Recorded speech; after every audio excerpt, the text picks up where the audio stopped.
Most couples don't break up because they stop loving each other. They break up because their relationship slowly leaks energy until there's nothing left to save. And the couples who survive, they all do one thing differently. They recommit.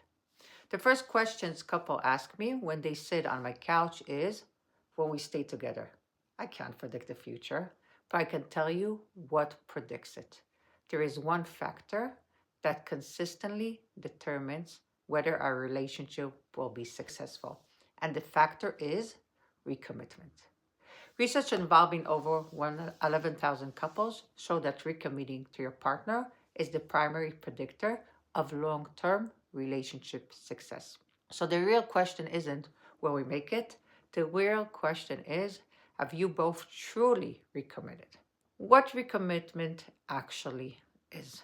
When you talk about recommitment, it's not a feeling, it's a behavioral decision. It is an act of surrender.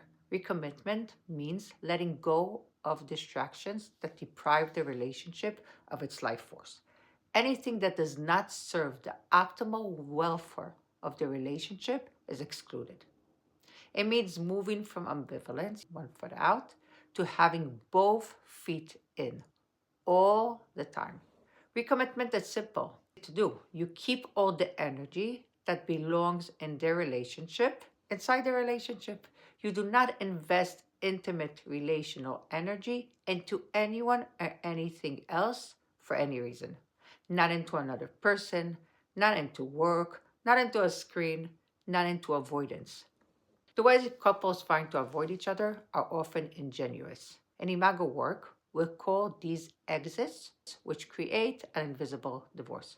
An exit is any behavior, a person, an activity, or a distraction where you act out unspoken, painful feelings by finding satisfaction outside the relationship rather than talking about what is happening inside the relationship, right? So an exit is not the activity itself, it's the relief the activity provides from emotional pain.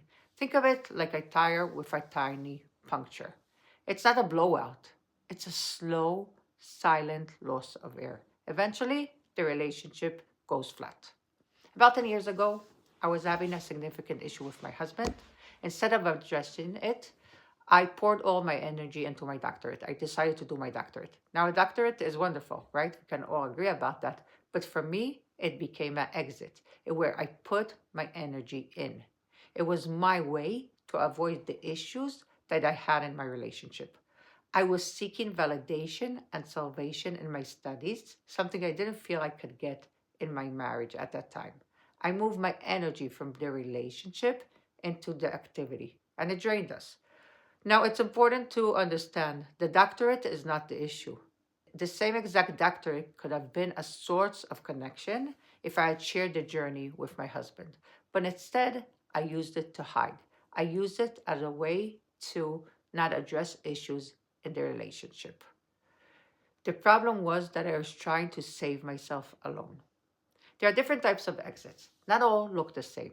We categorize them to help you identify where your energy may be leaking. One is functional exit, the daily jailbreakers.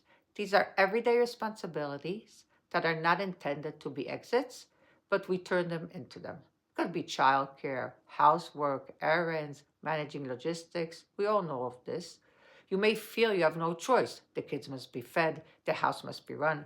But when tasks become the reason you never have private time with your partner, the reason to avoid them, they become exits. They allow you to avoid intimacy under the excuse of responsibility. The second one is soft exits, socially accepted distractions.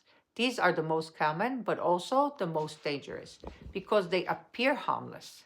The workaholic who stays late because home feels tense, the volunteer who is always needed elsewhere, the hobbyist who disappears into sports, exercise, or just name it, the digital exits, which we all know, being on our phone while your partner is sitting right next to you. Again, the activity itself is not the problem.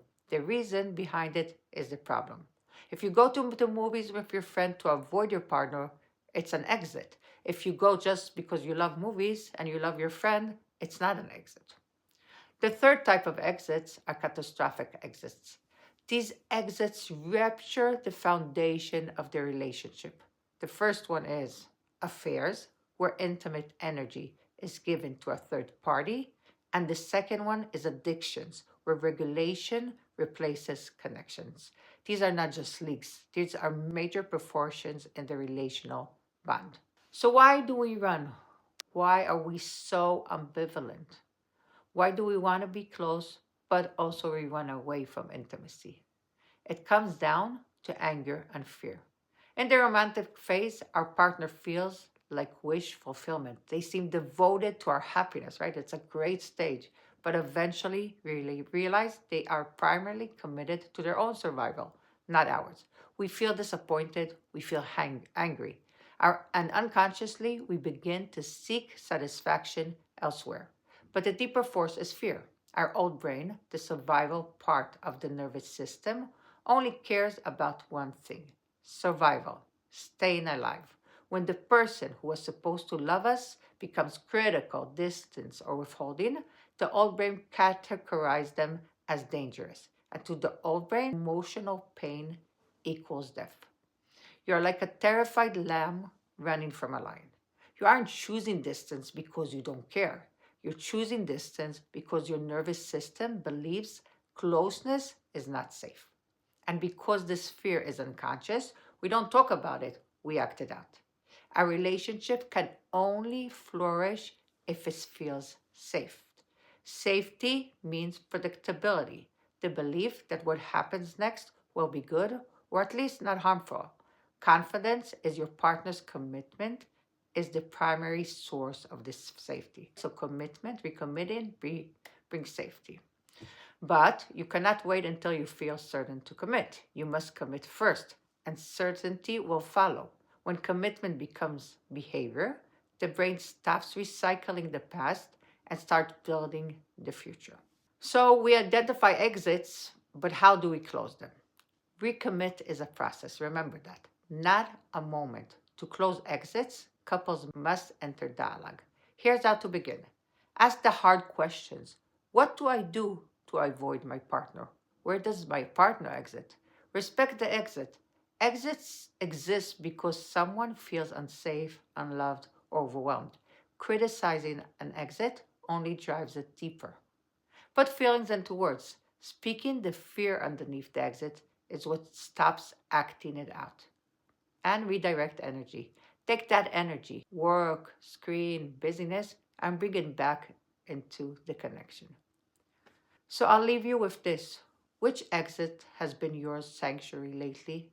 And what feeling is underneath it? Leave a comment, subscribe, and begin by choosing recommitment today.